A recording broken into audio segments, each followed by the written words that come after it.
Assalamualaikum warahmatullahi wabarakatuh. Perkenalkan, nama saya Siti Farida, NIM 2019 dari kelas Ekonomi Syariah 5. Di sini saya akan mereview 5 makalah sekaligus. Yang pertama, saya akan mereview tentang periode perkembangan peradaban Islam dan ciri-cirinya. A. Periode perkembangan peradaban Islam. Yang pertama, periode klasik. Pada masa periode klasik merupakan masa kemajuan kejayaan, dan dalam periode tersebut terbagi menjadi dua fase, yaitu yang pertama adalah fase kemajuan pada tahun 650 sampai 1000 Masehi dengan meluaskan Islam dari Afrika Utara sampai ke Spanyol di sebelahan barat dan dari Persia sampai ke India di belahan timur.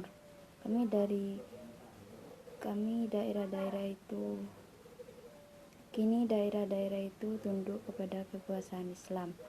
Yang kedua adalah fase disintegrasi pada tahun 1000 sampai 1250 Masehi. Dalam fase ini kesatuan umat dalam bidang politik kembali pecah dan kekuasaan kekhalifahan mengalami kemunduran hingga akhirnya Hulagu Khan merampas dan menghancurkan Baghdad di tahun 1258 Masehi. Yang kedua, periode pertengahan. Dalam periode pertengahan terdapat dua fase, yaitu pertama ialah fase kemunduran pada tahun 1250 sampai 1500 Masehi. Di fase ini meningkatnya disintegrasi semakin jelas dan terlihat nyata bahwa perbedaan Sunni dan Syariah dan juga Arab dan Persia semakin bertambah. Kedua ialah fase tiga kerajaan pada tahun 1500 sampai 1700 Masehi dan masa kemunduran 1700 sampai 1800 Masehi. Dalam masa tiga kerajaan tersebut terdapat tiga kerajaan besar. Yang pertama yakni kerajaan Utsmani di Turki, kerajaan Safawi di Persia, dan kerajaan Mughal di India. Periode ketiga yaitu periode modern. Periode modern pada tahun 1800 sampai sekarang merupakan masa kebangkitan umat Islam. B. Karakter atau ciri-cirinya. Priorisasi sejarah Islam. Dari ketiga periode di atas, setiap periode memiliki ciri-ciri atau karakteristik tersendiri, yaitu yang pertama periode klasik. Periode ini berlangsung sejak tahun 600 sampai 1258 Masehi. Periode pertengahan berlangsung pada abad ke-13 sampai 18 Masehi.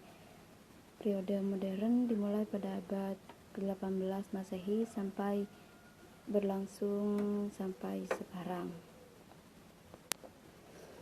Selanjutnya, keistimewaan Islam Nusantara. Makna Islam Nusantara. Islam Nusantara sendiri mengakui bahwa budaya merupakan bagian agama. Jadi mengapa dulu Islam dengan mudah diterima oleh masyarakat Jawa pada waktu itu? Karena mereka mengedepankan budaya tanpa mengurangi sisi kemurnian ajaran Islam sendiri. B. Karakteristik Islam Nusantara. Islam Nusantara ini memiliki karakteristik yang khas sehingga membedakan dengan karakteristik Islam kawasan lainnya, khususnya Islam Timur Tengah yang banyak mempengaruhi Islam di berbagai belahan bumi ini. C. Respon masyarakat terhadap Islam Nusantara. Adapun sikap pro kontra terhadap Islam Nusantara, ada yang berjuang keras dan berargumentasi dengan mendayagunakan penalarannya agar Islam Nusantara bisa diterima baik di kalangan umat Islam maupun non-Islam. Sebaiknya